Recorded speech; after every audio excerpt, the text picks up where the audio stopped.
Before we begin, I would like everyone to know that this video originally had audio. Over 24 minutes of audio. Over 24 minutes of insightful commentary, architectural innovation, consumer advocacy, questions that certain powerful interests would prefer remain unanswered. And now, it's gone. It's interesting. It's very interesting. Now, according to my computer, the audio was not recorded. And according to me, that's exactly what somebody who recorded audio would say. Now, I'm not accusing anyone. I'm simply pointing out that the audio disappeared shortly after I began discussing the influence of Big Foundation on the modern housing industry. Draw your own conclusions. It is also worth noting that Gerald had access to absolutely none of my recording equipment, which means he had the perfect alibi. Again, draw your own conclusions. For legal purposes, all conclusions should remain entirely your own. Now, this is the perfect house. And I know some of you are already preparing negative comments, and I need you to please remember that this channel exists to spread positivity, fun, creativity, community, and anyone who brings negativity into the comments will be blocked before I finish reading the sentence. Thank you for maintaining a fun, positive, welcoming environment. Now, the Briarwood Housing Authority insists houses be built in a very specific order: foundation, walls, roof, structural integrity, the usual propaganda. But I asked a very simple question. If foundations are so important, why is the couch the first thing everyone looks at? No one had an answer. And shortly afterward, my audio just disappeared. Coincidence is certainly one theory. Now, before anyone comments on the state of my green screen, I'd like to remind everyone that this channel is about fun and positivity. The green screen is doing its best. I am doing my best. And frankly, I think that's all any of us can ask. Besides, the visual corruption only appeared after the audio disappeared. It's interesting. It's very, very interesting. And I'm, again, not accusing anyone. I'm simply observing that I began questioning the housing industry's obsession with foundations, and now part of my face appears to be living in another dimension. Draw your own conclusions. Anyway, today we are building a house. According to the Briarwood Housing Authority, a house should begin with a foundation. But I disagree. A house begins with a couch. The couch is the heart of the home. Nobody has ever come over and said, "Oh wow, nice foundation." People compliment couches. People take naps on couches. People eat entire meals on couches, despite repeated instructions not to. A foundation has never done any of those things. So we are going to start where all great homes start. We went shopping for a couch, and we ended with perfection. And those throw pillows, perfectly placed. Everything about this screams ideal home. And yet, according to the Briarwood Housing Authority, we're nowhere near finished. It's an interesting perspective. Personally, when I look at this, I see a complete living room. When they look at it, they apparently see an upholstered object sitting in a field. That's the difference between innovators and bureaucrats. Now, some of you are probably wondering where the rest of the house is. And first of all, patience. Rome wasn't built in a day, and neither was whatever this ends up being. Second, we are establishing the layout. The housing authority says you start with walls.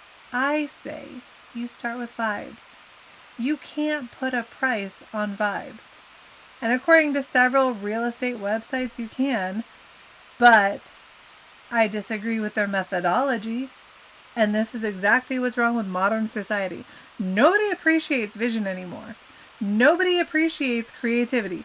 Nobody sees a couch sitting majestically in an open field and thinks, my goodness, I may be witnessing the future.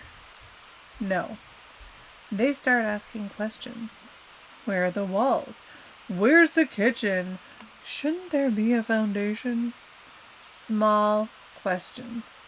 Small-minded questions.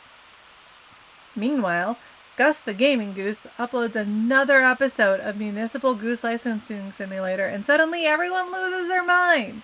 3 million subscribers. 3 million for paperwork. I build a revolutionary residential concept that challenges everything we've been taught about housing, and somehow I'm the controversial one. Interesting. Very interesting. And I want to be so clear that I am not jealous of Gus. I have never been jealous of Gus. I barely think about him, which is why I know his upload schedule better than my own. Because society rewards conformity. Gus issues fictional permits to imaginary geese and everyone calls him a visionary. I question whether walls are actually necessary and people suddenly get uncomfortable. I again invite you to draw your own conclusions. Anyway, as you can see, we have a fantastic triangular table to accompany our couch. Why? Why do we have a triangular table, you might ask? Because triangles are the foundation of society. Actually, that's not even true. They're more like the unsung heroes of society. Nobody ever talks about triangles. Squares get all the attention. Rectangles get entire buildings dedicated to them. Meanwhile, triangles are quietly holding civilization together. It's a very humble shape. You don't see triangles starting podcasts. You don't see triangles selling courses. You don't see triangles calling themselves thought leaders on LinkedIn. A triangle just shows up, does its job, and goes home. And honestly, there is something to be learned from that. Now, some people prefer square coffee tables, and that is their right. This is still a free country for now. But personally, I think a square coffee table creates a confrontational atmosphere. Everything is corners. Everything is demands. A triangle is different. A triangle invites conversation. A triangle says, let's hear each other out. A square says, see section 4B of the handbook. That's just my experience. But anyway, look at this. The couch, the table, the pillows. If this isn't a living room, then what is it? Don't answer that. I know what the housing authority would say. They've already sent me pamphlets. Some of them were in color, which frankly felt really aggressive, but let's continue. A house isn't just furniture. It's a story. It's a journey. It's a collection of spaces designed to support the human experience. And speaking of the human experience, a greenhouse cabinet. There we go. Now this is what separates a house from a residence. You'll notice that we've installed a dedicated plant district. Not a plant, a district. Urban planners would understand. Now, some people are going to say that this greenhouse cabinet seems disproportionately large compared to the rest of the property. And that's exactly the kind of anti-plant rhetoric that's holding this country back. Plants deserve space. Plants have dreams. Plants have goals. plants literally reach for the sky. But look at this. The couch has room. The table has room. The greenhouse cabinet has like 17 acres. That's balance, okay? That is thoughtful design. That's equity. Honestly, if anything, the couch could stand to be a little more supportive of the plant community. Now, you'll notice we've also added a little decorative plant on the coffee table. And some people might see this as redundancy, but I see layers, depth, emotional storytelling.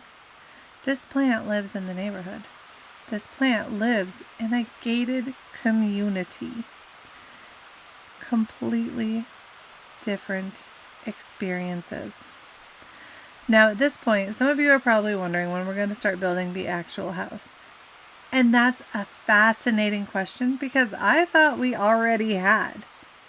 We have seating. We have culture. We have a thriving botanical sector. At what point does a collection of amenities become a civilization? No one wants to answer that. The Briarwood housing authority certainly doesn't. They just keep mailing me diagrams.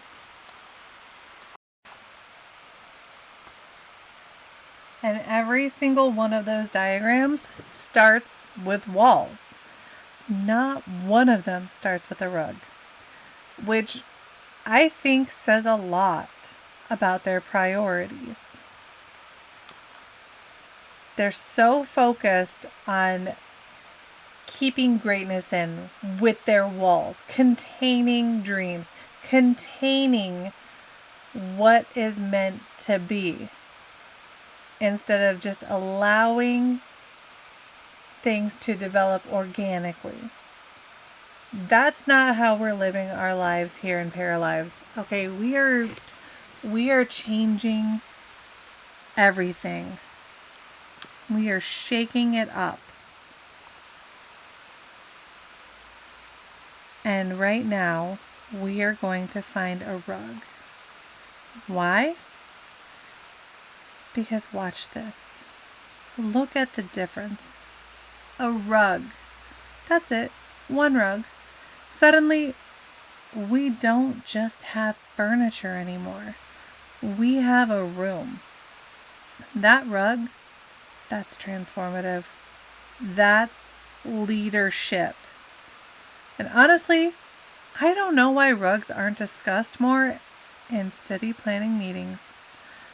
Rugs tell people where things belong. A rug creates order. A rug creates community. Without a rug, you're just standing near a couch. With a rug, you've entered a designated living area.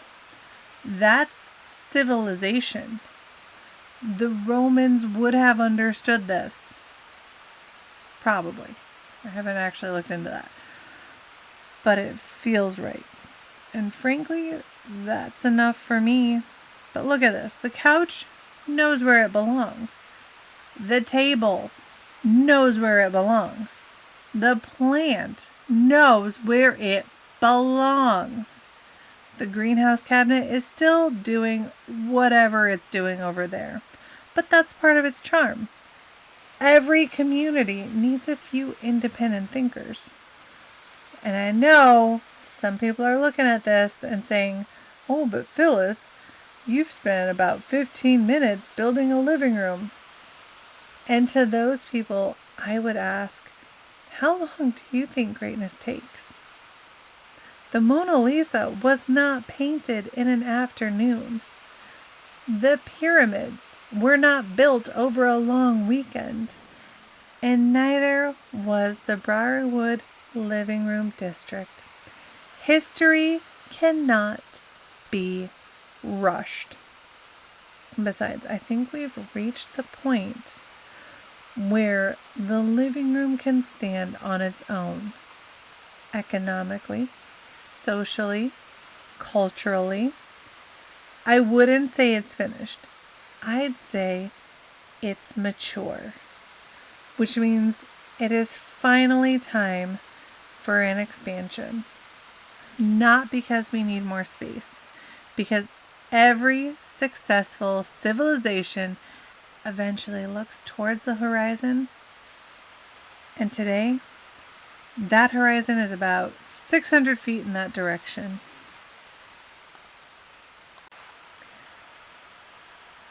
Now, I know some people are going to have concerns about the distance between the living room district and the bedroom district.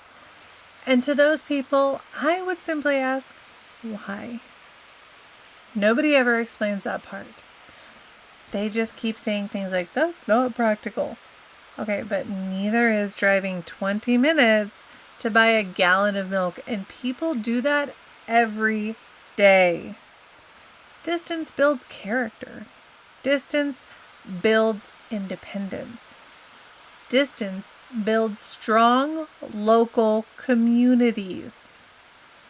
The bedroom district should not have to rely on the living room for everything. Okay, that's not healthy. That's dependency. What happens if the living room experiences an economic downturn? What happens if the coffee table market collapses? Nobody thinks about these things, but I do. And that's why we're planning ahead. Now, according to several critics, this is technically one house. And while I do totally respect their outdated opinions, I have to say that what I personally see is two vibrant communities connected by a shared vision and several feet, possibly acres, of opportunity. Besides, if the bedroom is too close to the living room, people start taking it for granted. You should have to commit to bedtime. There should be a journey, a transition, a moment of reflection. By the time you arrive at the bedroom, you should know in your heart whether or not you're actually tired. That's just good design. That is intentional living. That's cardio. We are keeping our paras healthy and intentional, living their best para lives. And honestly, I think it's the kind of forward-thinking planning that's been missing from residential construction for decades.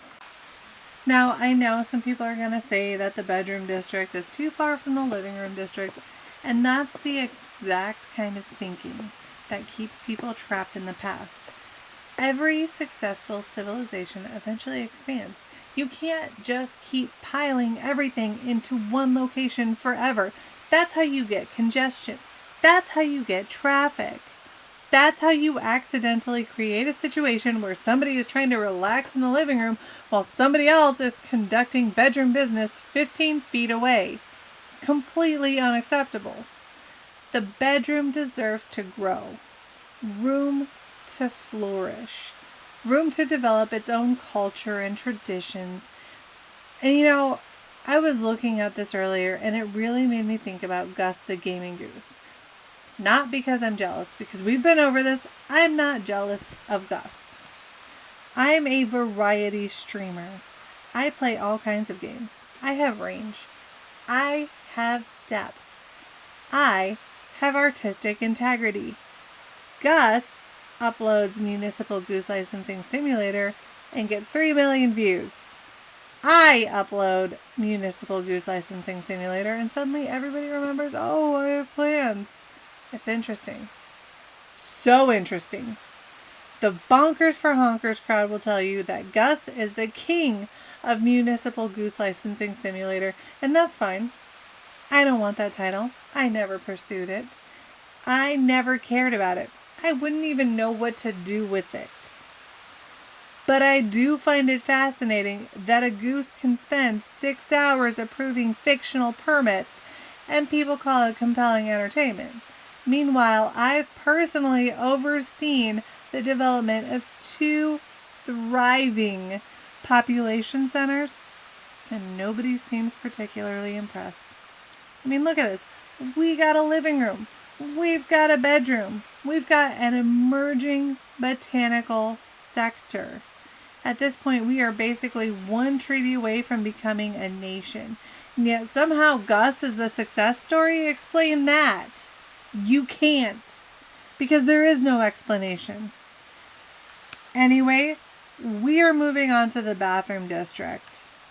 The last thing that this property needs is any more political tension. Which brings us to this bathroom district. Now, traditionally, bathrooms are integrated into the home. I disagree. Bathrooms deserve independence. Bathrooms perform a vital public service. And frankly, I think they've been underappreciated for far too long. So there we go. We've got a toilet, a bathtub, a sink, the cornerstones of any successful civilization. And you'll notice we position them far away from the living room and bedroom districts. Okay? This was not an accident. This was strategic planning. No one wants bathroom policy influencing bedroom policy. That's how governments collapse. Now, some people might say the bathroom is too far away, and those people are entitled to their opinion. They're wrong, but they're entitled to be wrong. Personally, I think we've all become spoiled. Everybody wants convenience. Everybody wants instant access. Nobody wants to embark on a meaningful journey anymore. If you need to use the bathroom, there should be a sense of occasion, a sense of purpose, a sense that you've left one region and entered another. Okay, that is immersion. Modern houses have lost that. Now look at this. You wake up in the bedroom district, you travel through open countryside, you arrive in the bathroom district. You've experienced growth as a person. Okay, that is architecture. That is art. And unlike certain streamers I could mention, I'm actually creating experiences. Now again, I don't want to make this about Gus because I support Gus. I respect Gus. I wish him continued success.